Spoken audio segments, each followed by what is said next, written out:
한 가지 더 우려되는 것은요. 예. 시간을 더 끌기 위해서는 지금 이 선정된 국선 변호인들이 2, 3주 걸쳐가지고 다 꼼꼼히 검토했어요. 자, 이제 만납시다. 이제 접견하고 이제 정말 할게요. 라고 할 때 이게 사선 변호인을 다시 선임을 합니다. 한 명이라도. 그러면 이게 그 지금 선정된 국선 변호인들 있잖아요. 자동으로 다 취소가 됩니다. 선정이. 그럼 시간이 또 늘어져. 그래서 그 다음에 사선 변호인을 또 해임하고 그럼 또 다시 국선 변호인 선정해야 되거든요. 이걸 무한정 그렇게 반복할 수 있는 거예요? 가능합니다. 그걸 박근혜 전 대통령이 기존의 변호인들을 이제 해임했죠, 사실상. 그래서 변호인들이 사임서를 사임을 제출했습니다. 네. 그 후에 변호인이 반드시 필요한 재판이기 때문에 이게 재판이 진행되지 못하고 있었습니다. 필요적 변론이라고 재판이라 그러나요? 그렇습니다. 필요적 변호 사건이죠. 필요적 네. 변호 네. 사건. 그렇기 때문에 그 재판부에서 국선 변호인을 선정을 했는데 예, 이미 아니라 선정이라고 네, 지적이 선정입니다. 있었죠. 네. 지원자를 받았다고 합니다. 처음에는. 그랬더니 한 명이 지원했다. 근데 이제 한 명 가지고는 도저히 뭐 이제 운영이 안 되고. 유영아 대변 변호인은 아닙니다. 국선 전담 변호사 중에서 국선 전담 변호사. 국선 사건만 하는 변호사가 있습니다. 월급 받고. 예. 그래서 한 명밖에 지원 안 해가지고 도저히 안 되겠다. 더 필요한데. 그래서 기존에 하고 있던 그런 사건을 좀 경감시켜주고 또 이 사건을 할 수 있게 시간도 또 많이 빼주는 거죠. 그리고 또 보조 인력도 제공하고 사무실도 또 제공했다라는 유인책을 제공해서 겨우 5명을 모았다고 합니다. 예. 5명의 국선 변호인이 선정됐고요. 기록이 뭐 10만 페이지를 넘기 때문에 빨리빨리 꼼꼼히 검토해가지고 준비를 하더라도 2, 3주는 걸리지 않겠느냐라고 예. 재판부가 전망하고 있다고 합니다. 5명이 다 국선 전담이세요? 지금 서울 지역에 국선 전담 변호인이 30명이래요. 서울 지역에 서울 지역에만 월수가 한 800 된다 그러더라고요. 600 이상 정도로 되는 걸로 돼 있는데 그 중에 5명이 30명 중에 5명이 이 박근혜 전 대통령 변호 사건에 되는 거죠. 그러니까 거의 20% 가까이가 이제 박근혜 전 대통령 사건에 전담을 하는 거죠. 그래도 재판부가 네. 중요한 사건이니까 신경을 많이 썼네요. 그렇습니다. 원칙은요. 이제 형사소송 규칙에 보면은 피고인 한 명당 국선 변호인 한 명이에요. 원칙은. 그런데 예외적으로 사안의 특수성을 이제 감안해서 복수로 여러 명을 이제 선정할 수 있다라고 되어 있는데 5명이면 상당히 많은 거고요. 이것도 특혜 아니에요, 그럼? 아니 근데 이제 나중에 워낙 중요한 사건이기 때문에 변론권이 보장되지 않았다라고 시비 걸까 봐. 역공을 할까봐. 시비라고 그러면 안 돼요. 같이 중립적인 표현을 써야 돼요. 그리고 또 역공을 할까봐. 재판을 빨리 진행하기 위해서는 또 변호인이 여러 명 투입돼가지고 빨리빨리 검토하고 진행도 돼야 되거든요. 이건 결국 신속한 재판을 위한 재판부의 결단인 것 같습니다. 우리 고현준 만평 작가님은 시사 박사긴 하지만 또 모를 수가 있거든요. 왜 빨리 해야 되는지. 네. 2월에 인사이동이 있잖아요. 네. 인사이동이. 근데 뭐 제 개인적인 생각은 물론 2월에 그 정기 그 인사이동이 있는데 이런 재판을 진행하는 재판부는 아마 안 바꿀 거예요.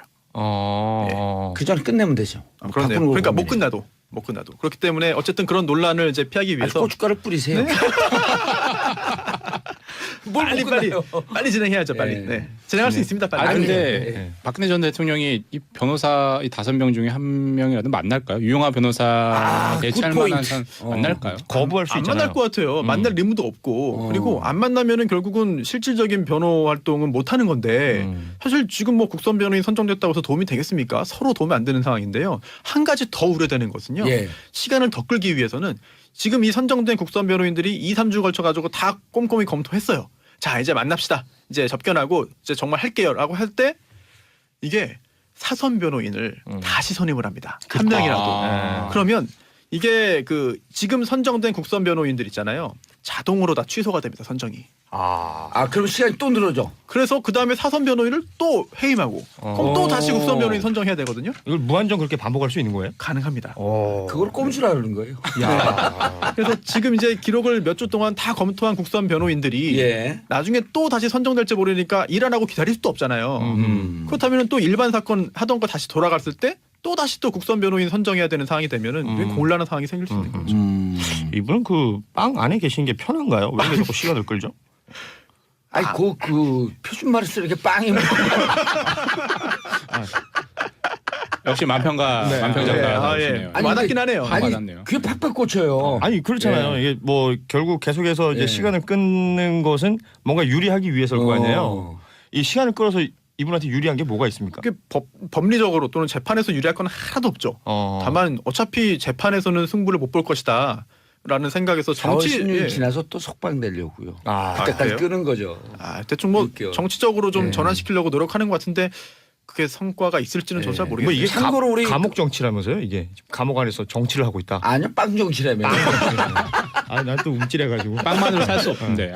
아니 그런데 이게 이제 정확하게 우리 그 청취자분들이 알아야 될 게 구속영장 연장이 아니에요. 그렇죠. 연장 새롭게 아닙니다. 청구해갖고 받아들여진 아하. 거고 그렇기 때문에 구속영장이 자동으로 음흠. 2개월짜리예요. 2개월 지나면 연장했고 6개월까지 연장이 가능한 거고 다만 2개월에서 연장할 때 추가로 심리를 하지 않고 바로 그냥 재판이 끝나지 않았기 때문에 그래서 두 차례 연기했고 6개월 4월 16일까지.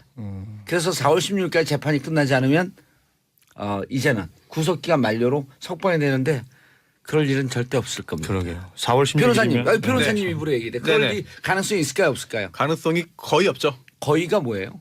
재판을 그때까지 겨울이 되니까 거의 끝낼 수 털리는 있으니까 네. 뭐 거의 100%에 가깝다고 볼 수 있겠죠. 거의란 표현 쓰지 말라니까요. 그럼 뭐라고 해야 됩니까?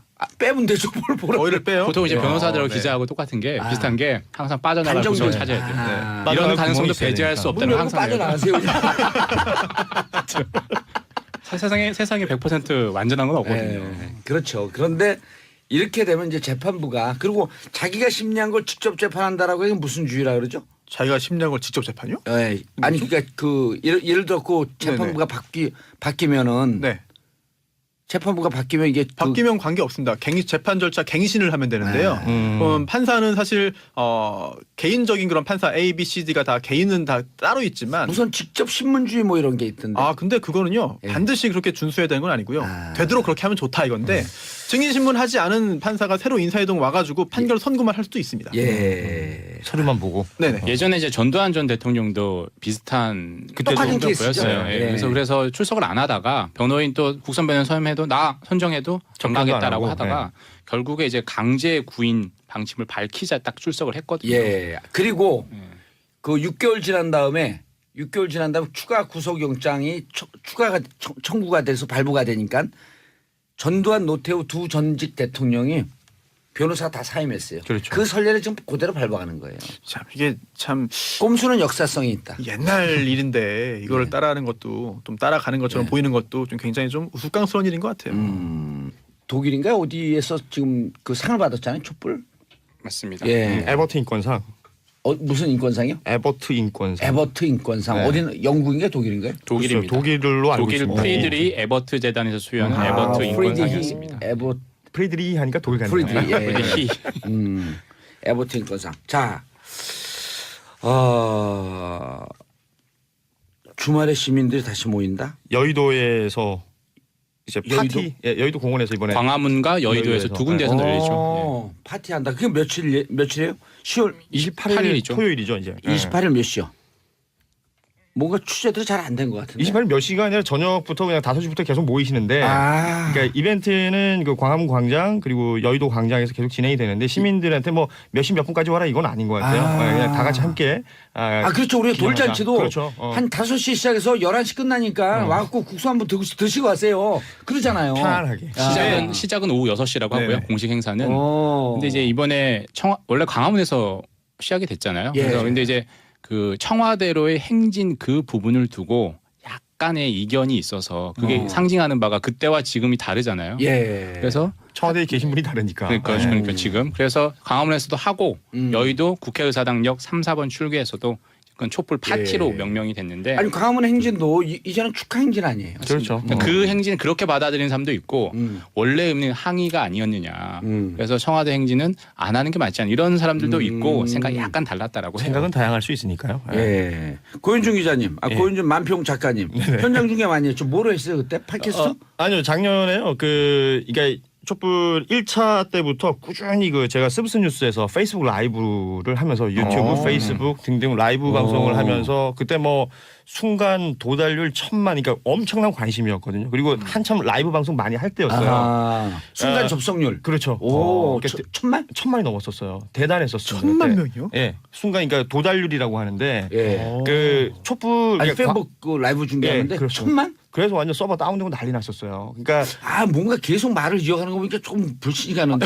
그 6차였나요? 그 처음으로 광화문에 100만이 100만 모였을 때 6차 아니 4차인가 3, 예, 5차인가. 그때 모였을 때 그때 저희가 누적을 해보니까 1000만이 훌쩍 넘어갔고. 아 누적수. 아니 그 순간 도달률이란 게 있어요. 이게 뭐냐면 누군가가 와서 한 번이라도 눌렀다가 간 사람들까지 다 모으는 게 1000만이 넘었던 거고. 그 동접이라 그러잖아요. 예. 동시 접속도 그 사실은 제가 스브스 뉴스 라이브를 많이 했지만 뭐 이렇게 100만, 200만 이런 숫자가 안 나왔었거든요. 그때는 이제 저도 처음 본 거예요. 뭐.K K가 뭐니 이러면서 봤다니까. 그러니까 엄청난 관심이 K가 뭐 삼진인가? 아무튼 엄청난 관심 속에서 라이브가 진행이 됐었는데 예. 심지어는 처음에 촛불 집회가 시작될 때는 너도 나도 라이브를 켜니까 데이터가 부족해가지고 아하. 이게 다들 막 그 중간에 오류 생기고 그랬었거든요. 그러고 나서 그 다음 주에 됐더니 통신 3사에서 또 다 나왔어요. 그 임시 안테나를 다 여기저기 꽂아가지고 또 그 원활하게 만들어주고. 아 근데 그 스브스가 아주 사업은 잘 되는데 네. 인기도 좋은데 그 적자라는 게 그때 서버 접속이 많았고 적자예요. 그건 아닌 것 같아요. 그때 뭐 저한테 장비를 준 게 그렇게 막 좋은 장비는 아니었기 때문에요. 다만 그 저희가 좀 일단 고현주 씨가 별로 신뢰는 안 가잖아요. 아유 왜요? 촛불할 땐 좀 괜찮았어요. 막 협찬해 준다고 그랬어요 그때는. 그래요? 제가 그때 아웃도어를 입고 밖에 나가서 추우니까. 요즘 협찬 얘기하지 마요. 아 그래요? 그 양반 때문에. 그렇죠. 예. 아무튼 그래서 그때는 그런데 그 뉴스였기 때문에 상업적인 협찬을 전혀 받지 않고 저희는 이제 그대로 진행을 했었고요. 저희가 다만 조건이 좀 좋았던 게 그 예. 광화문 교보 빌딩 거기 11층에요. SBS 자회사의 사무실이 있어요. 오, 그리고 거기서 내려서 찍는 거예요? 거기서 내려서 찍고 그 11층 사장실 미디어 크리에이트라는 곳인데 사장실에서 찍으면 청와대가 직선으로 보입니다. 아니, 사장님실은 있어도 사장실은 처음 들어보는. 사장실. 네. 사장은 뭐 사장. 사장을 되게 무서운 건데요. 네. 아무튼 그 공간 안에서 저희가 이제 처음에는 뭐 카메라 준비도 제대로 못하고 이게 이렇게까지 큰일이 될지 모르고 라이브 방송을 그냥 휴대전화 들고 가서 했거든요. 예. 그래서 저희 그 스브스 뉴스 에디터들이 춥잖아요. 11층에 창문 열어놓고 있으면. 그 한 10명이서 돌아가면서 그 휴대전화를 상박대도 없어서 손으로 들고 그렇게 라이브를 하다가 결국은 이게 어마어마한 일이 되고 나니까 현장에 점점 많은 인력이 투입이 되고 장비도 회사에서도 투입이 되고 투자도 네. 좀 해주고. 카메라도 그때서야 보내주고. 네. 그래서 저희가 그 뭐 엄청난 많은 분들과의 시간을 보냈었고요. 이게 라이브 방송 특히 인터넷으로 하는 라이브 방송 특징이 이제 뭐 해외나 다양한 지역에서도 모두 접속이 가능하시기 때문에 정말 그 엄청난 지지와 성원 속에서 상황들을 함께 중계를 했었고 저희뿐만 아니라 현장에서 또 라이브 방송하시는 분들이 많았거든요. 예. 서로 교류해가면서 지금 뭐 예를 들면 세종대로 뭐 이쪽은 어떻고 저쪽은 내가 앉아 있는 자리에서 안 보이는 공간들 있잖아요.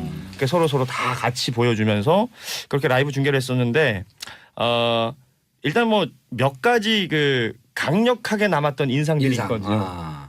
저는 그 7차 때로 기억하는데 처음으로 세월호 7시간 의혹을 얘기하면서 정각 7시가 되면 1분씩 촛불을 소등을 했었어요. 맞아요. 그때 첫 소등이 되던 날의 그 전율을 잊을 수가 없습니다. 많은 사람도 울었죠. 네. 눈물을 흘리고. 그래서 제가 그 소등이 되는 날, 되는 시점에 너무 궁금한 거예요. 그래서 청와대를 정면으로 카메라로 디지털 줌으로 당겼어요. 200배 줌으로 당기니까 청와대 거기가 무슨 건물인지 모르겠는데 청와대 딱 보면 제일 앞에 보이는 건물 있잖아요. 거기를 쭉 당겼는데 불은 꺼져 있는데 안에서 텔레비전이 켜져 있더라고요. 그래서 그 텔레비전에 어른거리는 게 보이는 거예요. 드라마? 그래서 이게 혹시나 드라마일까? 그래서 이제 저게 보인다고 화면을 보여줬더니 그 라이브 방송 보시던 분들이 그 시간에 진행되고 있는 방송을 막 찾아보는 거예요. 아니었어요. 그래서 청와대에서 누가 그걸 보고 있었을까? 박근혜 전 대통령이 이 변호사 이 5명 중에 한 명이라도 만날까요? 유용하 변호사 대체할 만한 사람 만날까요? 거부할 수 안 있잖아요. 만날 것 같아요. 만날 의무도 없고 그리고 안 만나면은 결국은 실질적인 변호 활동은 못 하는 건데 사실 지금 뭐 국선 변호인 선정됐다고 해서 도움이 되겠습니까? 서로 도움이 안 되는 상황인데요. 한 가지 더 우려되는 것은요. 시간을 더 끌기 위해서는 지금 이 선정된 국선 변호인들이 2, 3주 걸쳐 가지고 다 꼼꼼히 검토했어요. 자 이제 만납시다. 이제 접견하고 이제 정말 할게요라고 할 때 이게 사선 변호인을 다시 선임을 합니다. 한 명이라도. 그러면 이게 그 지금 선정된 국선 변호인들 있잖아요.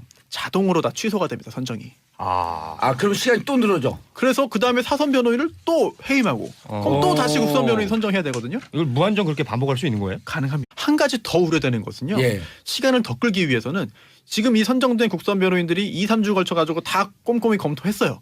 자 이제 만납시다. 이제 접견하고 이제 정말 할게요라고 할 때 이게 사선 변호인을 다시 선임을 합니다. 한 명이라도. 그러면 이게 그 지금 선정된 국선 변호인들 있잖아요. 자동으로 다 취소가 됩니다. 선정이. 아 그럼 시간이 또 늘어져. 그래서 그 다음에 사선 변호인을 또 해임하고 그럼 또 다시 국선 변호인 선정해야 되거든요. 이걸 무한정 그렇게 반복할 수 있는 거예요? 가능합니다. 그걸 박근혜 전 대통령이 기존의 변호인들을 이제 해임했죠, 사실상. 그래서 변호인들이 사임서를 사임을 제출했습니다. 네. 그 후에 변호인이 반드시 필요한 재판이기 때문에 이게 재판이 진행되지 못하고 있었습니다. 필요적 변론이라고 재판이라 그러나요? 그렇습니다. 필요적 변호 사건이죠. 필요적 네. 변호 네. 사건. 그렇기 때문에 그 재판부에서 국선 변호인을 선정을 했는데 예, 이미 아니라 선정이라고 네, 지적이 선정입니다. 있었죠. 네. 지원자를 받았다고 합니다. 처음에는. 그랬더니 한 명이 지원했다. 근데 이제 한 명 가지고는 도저히 뭐 이제 운영이 안 되고. 유영아 대변 변호인은 아닙니다. 국선 전담 변호사 중에서 국선 전담 변호사. 국선 사건만 하는 변호사가 있습니다. 월급 받고. 예. 그래서 한 명밖에 지원 안 해가지고 도저히 안 되겠다. 더 필요한데. 그래서 기존에 하고 있던 그런 사건을 좀 경감시켜주고 또 이 사건을 할 수 있게 시간도 또 많이 빼주는 거죠. 그리고 또 보조 인력도 제공하고 사무실도 또 제공했다라는 유인책을 제공해서 겨우 5명을 모았다고 합니다. 예. 5명의 국선 변호인이 선정됐고요. 기록이 뭐 10만 페이지를 넘기 때문에 빨리빨리 꼼꼼히 검토해가지고 준비를 하더라도 2, 3주는 걸리지 않겠느냐라고 예. 재판부가 전망하고 있다고 합니다. 5명이 다 국선 전담이세요?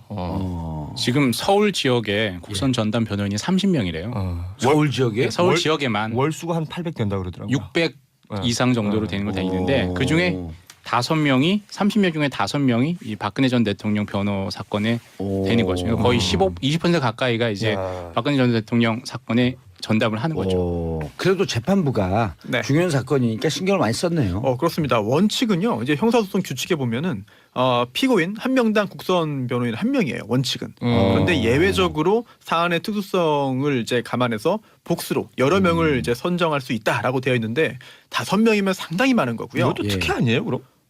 아니 근데 근데 이제 나중에 워낙 중요한 사건이기 때문에 변론권이 보장되지 않았다라고 시비 걸까 봐. 역공을 할까봐. 시비라고 그러면 안 돼요. 가치 중립적인 표현을 써야 돼요. 그리고 또 역공을 할까봐. 재판을 빨리 진행하기 위해서는 또 변호인이 여러 명 투입돼가지고 빨리빨리 검토하고 진행도 돼야 되거든요. 이건 결국 신속한 재판을 위한 재판부의 결단인 것 같습니다. 우리 고현준 만평 작가님은 시사 박사긴 하지만 또 모를 수가 있거든요. 왜 빨리 해야 되는지. 네. 2월에 인사이동이 있잖아요. 네. 네. 인사이동이. 근데 뭐 제 개인적인 생각은 물론 2월에 그 정기 그 인사이동이 있는데 이런 재판을 진행하는 재판부는 아마 안 바꿀 거예요. 그 전에 끝내면 되죠. 그런데요. 바꾸는 그러니까 거 못 끝나도 그렇기 때문에 어쨌든 그런 논란을 이제 피하기 위해서 고춧가루 뿌리세요. 빨리 진행해야죠. 빨리. 네. 네. 진행할 수 있습니다. 빨리. 근데